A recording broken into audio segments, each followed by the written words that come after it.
Tak hanya menjadi buruan masyarakat, hampir sebulan terakhir minyak goreng menjadi isu yang paling banyak dibahas. Selain karena kelangkaan yang terus terjadi, harga eceran di sejumlah daerah pun masih tinggi, meskipun sudah ada kebijakan harga dari pemerintah. Lalu kenapa permasalahan minyak goreng ini terus terjadi? Kita akan membahasnya bersama sejumlah narasumber yang sudah tersambung melalui daring. Ada Dirjen Perdagangan Dalam Negeri Kementerian Perdagangan, Pak Oke Nurwan. Ada juga Ketua Harian Yayasan Lembaga Konsumen Indonesia, Pak Tulus Abadi. Dan anggota Komisi 6 DPR RI, Pak Andre Rosiade. Selamat pagi, Pak Oke, Pak Tulus, dan juga Pak Andre. Selamat pagi, Mas Selamat pagi Timothy. semuanya. Terima kasih sudah bergabung bersama kami hari ini. Pak Oke, saya ke Anda dulu karena masyarakat pasti ingin tahu ini sampai kapan nih Pak Oke. Apakah pemerintah sudah menemukan solusi atas kelangkaan minyak goreng saat ini? Dan apakah memang ada permainan yang terjadi di sini atau benar-benar secara alami mungkin dari pasokan, mungkin dari harga yang menyebabkan hal ini Pak Oke? Pemerintah, Kementerian Perdagangan sedang bekerja sama dengan Pemda menurunkan tim ke ini untuk meneliti jalur distribusi. Ini seharusnya sudah tersedia, tetapi masih terjadi harga tinggi, terutama di minyak goreng curah. Jadi langkah yang akan kami ambil saat ini adalah melakukan memotong rantai distribusi dulu dengan mengisi langsung ke pasar-pasar tradisional dengan harga seperti tadi 10.500 untuk pedagang. Oke, jadi sebenarnya kalau seperti yang Anda sebutkan tadi, barangnya ini sebenarnya tersedia dan memadai untuk kebutuhan dalam negeri ya Pak Oke ya. Tapi di mana barangnya ini sebenarnya Pak? Ya sudah tersedia. Tetapi mungkin ada yang di tengah buruan masyarakat ini banyak yang mulai memanfaatkan situasi ini. Bahkan pasokan ke retail modern pun tersendat gitu kan. Nah sehingga sekarang kami sedang membereskan rantai distribusinya karena barang tersedia, bahkan pasokannya dipasok 2 kali lipat dari normalnya. Saat ini biasanya normalnya itu kondisi pasokan nasional itu 10 juta liter, kami double sekarang menjadi 20 juta liter. Ada yang memanfaatkan, tadi Anda sebutkan. Apakah kalau dari sejauh ini yang sudah didalami oleh Kementerian Perdagangan, memanfaatkannya ini memang dengan sengaja meraih keuntungan atau memang ya itu tadi distribusi yang tidak lancar atau perencanaan yang buruk atau memang ada niat buruk di balik ini sebenarnya, Pak? Ada, di rantai distribusi itu sudah tersalur dengan harga yang kita tetapkan DPO dan DPO itu. Ternyata belum sampai rantai distribusinya ke pengecer, di tengah-tengah sudah harga itu udah nyampe di 14.000 misalnya. Sehingga pengecer harus melepas lebih lagi. Itu yang sedang kita beresin sekarang dengan semua pemerintah daerah. Seluas apa ini Pak, praktik yang tadi Anda sebutkan, seluas apa dan tindakannya terhadap mereka apa kalau begitu Pak? Ya harus melepaskan dengan harga HET Pak, dengan harga HET di masyarakat. Dan sekarang kami, karena ini skopnya nasional, kita lakukan operasi dengan memasok ke pasar-pasar pantauan tradisional. Oke, saya ke Pak Andre. Dari Anda sendiri percaya bahwa ini sebenarnya tidak sederhana permasalahannya. Apakah Anda percaya bahwa memang permasalahan di distribusi? Karena saya juga ingat Anda pernah mengatakan bahwa ini mulai dari produksinya lah, ada produsen-produsen yang nakal juga di sini. Apa sebenarnya identifikasi Anda atas permasalahan ini? Ya, permasalahan ini kan muncul awalnya dari harga CPO yang begitu mahal ya. Dulu harga minyak goreng curah 10.500 atau 11.000 zaman dulu itu di saat harga CPO masih 7.000 sampai 8.000 per kilogram. Nah, saat ini kan harga CPO meskipun Kementerian Perdagangan bilang harga CPO masih 14 ribuan ya.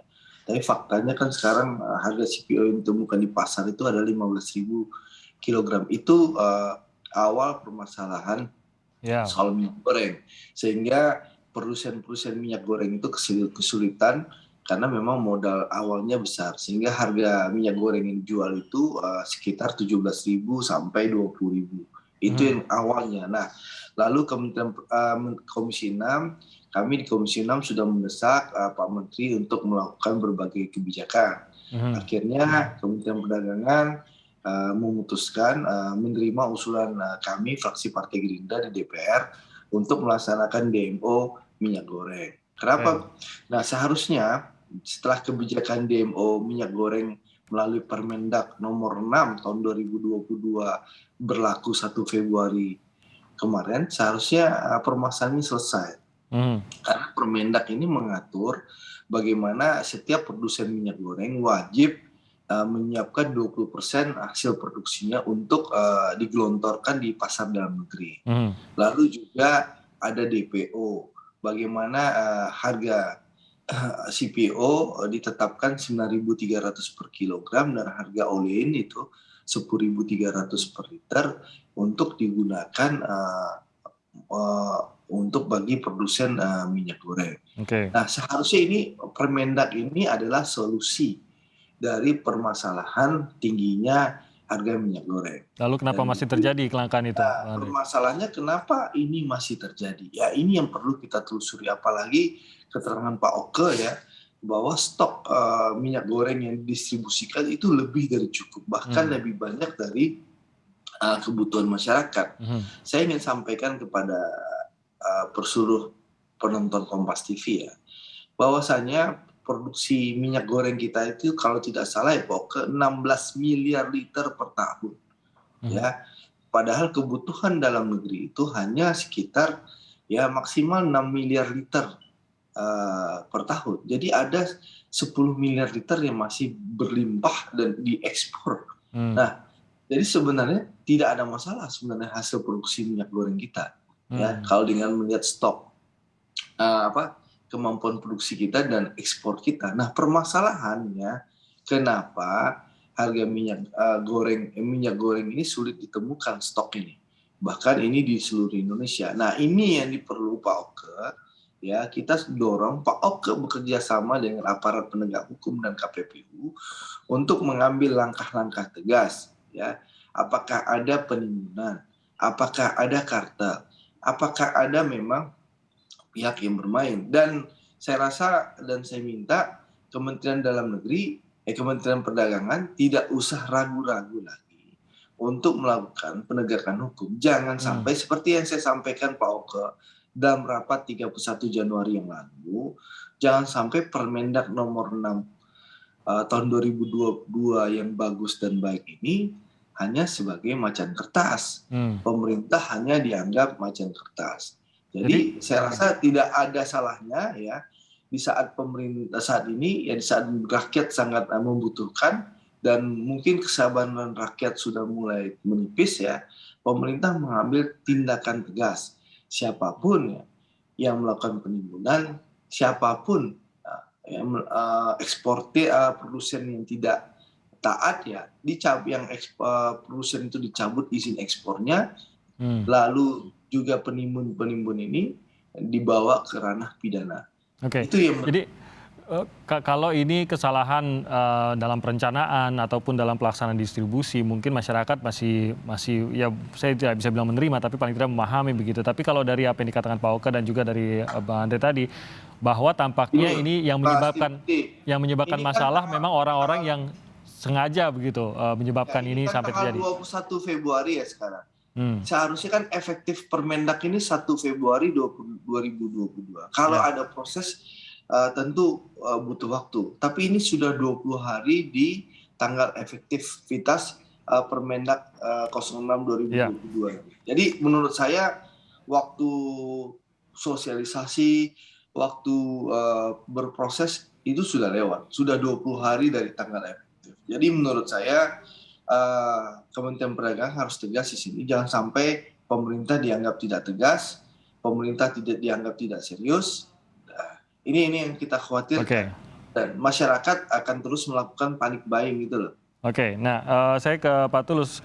Kalau Anda lihat sendiri, apakah sebenarnya ini khususnya dari masyarakat, apapun yang sudah menjadi kebijakan ataupun langkah-langkah yang diambil untuk memperbaiki hal ini, tampaknya memang belum dirasakan langsung oleh masyarakat. Tadi kalau dari Kementerian Perdagangan kan sebenarnya mengatakan cukup sebenarnya pasokannya. Tapi begitu masyarakat datang ke tempat mereka biasa membeli minyak goreng, belum juga menemukan gitu, Mas Tulus. Jadi apa yang bisa dilakukan di sini dan apa yang seharusnya menjadi solusi bagi masyarakat di sini, Pak Tulus? Ya, terima kasih. Ada 3 hal yang ingin saya sampaikan. Pertama, saya mohon pemerintah juga memperbaiki pola komunikasi publik, ya, jangan sampai menjanjikan sesuatu dengan angka atau tanggal ataupun jeda tertentu. Misalnya kan tadi seperti kata Bang Andre, janjinya kan tanggal 1 Februari, tapi sampai sekarang tidak. Kemudian kemarin Pak Mendak mengatakan nanti akhir Februari dijamin akan beres. Nah, Jadi pola-pola komunikasi ini mohon jangan menjanjikan sesuatu pada masyarakat yang belum pasti bisa dijamin. Karena ini bisa menjadi prestasi atau ingkar janji kepada masyarakat yang sudah kadung menerima janji yang disampaikan oleh pemerintah kepada publik, kepada masyarakat. Kedua, saya kira ya memang sejak awal saya juga menengarai ini akan sulit. Saya kira Pak Oke dalam berbagai talkshow sudah katakan ini akan sulit karena apa? Karena pertama ini kan komoditasnya memang tidak dikuasai pemerintah, ya, tidak dikuasai Bulog, tapi dikuasai oleh swasta. Tapi pemerintah mencoba mengatur dengan intervensi harga yang ditetapkan. Nah, secara teori ini sulit, ya, mestinya ini sudah diukur oleh pemerintah untuk hal yang semacam ini. Dan kedua, ini yang saya tangkap juga dari selentingan dari para pelaku usaha, ya, baik di level menengah ataupun di level bawah, bahwa harga yang ditetapkan pemerintah itu masih di bawah harga pokok, sehingga mereka tidak cukup nyaman dengan harga yang ditetapkan itu, sehingga dia mengambil momen baik itu menahan barangnya ataupun mengambil untung yang lebih besar karena harga yang ditetapkan pemerintah itu belum sesuai dengan harapan dari pelaku usaha. Nah, ini juga mesti mungkin disorot, ya, karena apa? Karena ini kan barang yang dikuasai swasta, jalur distribusinya maupun produksinya dari hulu hilir, tapi pemerintah mengintervensi dengan menetapkan satu harga. Ya, ini juga satu hal yang memang secara empirik akan sulit diwujudkan. Kecuali tadi pemerintah harus berjibaku dengan berbagai cara untuk kemudian bisa menstabilisasi pasokan maupun menstabilisasi harga. Ya, kalau tadi Anda mengatakan bahwa komunikasi dengan masyarakat, ini juga kan sesuatu yang mungkin tidak terhindari juga, karena ini terus yang menjadi pertanyaan masyarakat, sampai kapan ini akan terus terjadi. Kalau begitu, mungkin apa sebaiknya bentuk komunikasi dari pemerintah untuk benar-benar menyampaikan inti permasalahan dan langkah-langkah penyelesaian, sehingga masyarakat juga bisa merumuskan sendiri begitu, bahwa apakah ini sudah di jalur yang benar untuk penyelesaiannya dan sampai kapan ini masih akan terjadi? Ya, kalau sampai kapan ini kan mestinya memang ada intervensi dari sisi hulu dan hilir.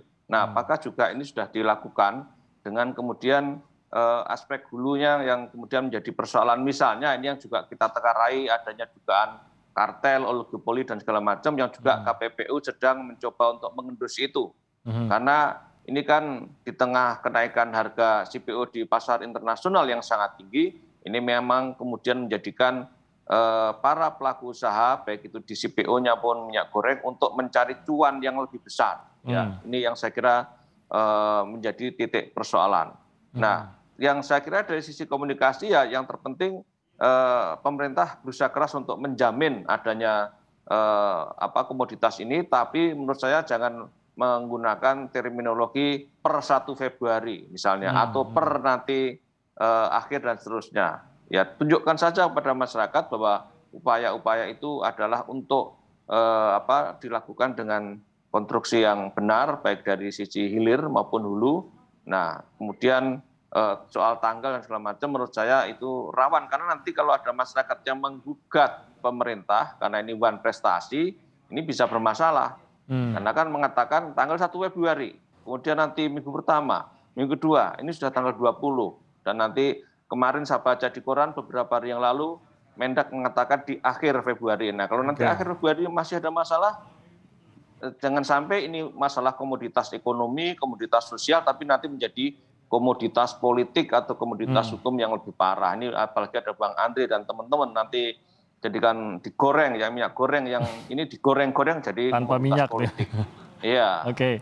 Saya ke Pak Oka. Pak Oka, sebenarnya kalau kelangkaan khususnya masyarakat yang susah mencarinya saja, itu apakah sejauh apa dampak dari panic buying di sini, identifikasi dari kementerian? Atau memang benar-benar ya memang barangnya tidak ada, ataukah memang panic buying ini juga berkontribusi? Kami pastikan barang tersedia dan kami memantau, memonitor langsung pasokan-pasokan tersebut. Ini ada rantai distribusi yang terganggu. Ini yang sedang kita bereskan. Jadi kita selusuri kenapa sampai ini. Bahkan untuk tahap ini kita sedang melakukan pemotongan rantai distribusi dengan menugaskan BUMN memasok langsung ke pasar pasar rakyat untuk disediakan langsung di pasar rakyat untuk dengan fokus di minyak curah. Hal ini diharapkan bisa mengganggu tekanan masyarakat terhadap retail modern.